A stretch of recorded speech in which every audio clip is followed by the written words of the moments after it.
il y a énormément d'alternatives. On peut écouter un peu, on peut écouter les podcasts, on peut avoir voilà, accès à l'information sur n'importe quel média.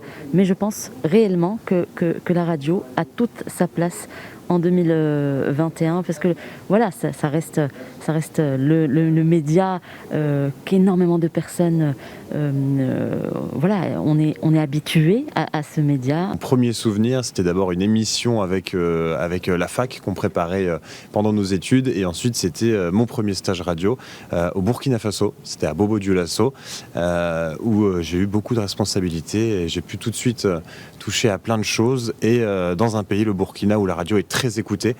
C'est un des médias qui cartonne le mieux, et donc beaucoup d'écoute, beaucoup de responsabilités et des gens qui vous font des retours. On sait qu'on est écouté, c'était très agréable. On a eu des moments assez difficiles, c'était partout dans le monde, et la radio justement a pu accompagner les auditeurs justement, ne serait-ce que voilà, avoir accès à l'information, au divertissement, à la musique. Ça a beaucoup aidé, je pense, à mon sens, lors de cette période de confinement qui était assez difficile pour tout le monde.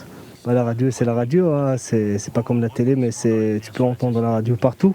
Si vous êtes en voiture, c'est ça la différence de la radio, c'est pas comme la télé ou bien la presse. Tu peux même en voiture écouter la radio, chez vous, assis prendre un café pour écouter la radio, c'est partout, la radio c'est partout. Mon plus gros souvenir, mon dernier, c'est un reportage en France à Mulhouse, dans un hôpital, dans une session, dans une unité Covid que j'avais fait à Strasbourg en France, donc avec beaucoup de médecins et toute l'actualité qu'on connaît, donc ça c'était très marquant. Et sinon mes débuts ici, mon premier journal que j'ai fait à Midi 1 il y a 2 jours maintenant, très bon souvenir, 10 minutes d'antenne, c'était très, très sympathique. Contrairement à ce qu'on dit, pour moi c'est un média qui a toujours de l'avenir. Il y a des nouvelles formules qui émergent maintenant, comme les podcasts et tout ce qui se passe aussi en ligne.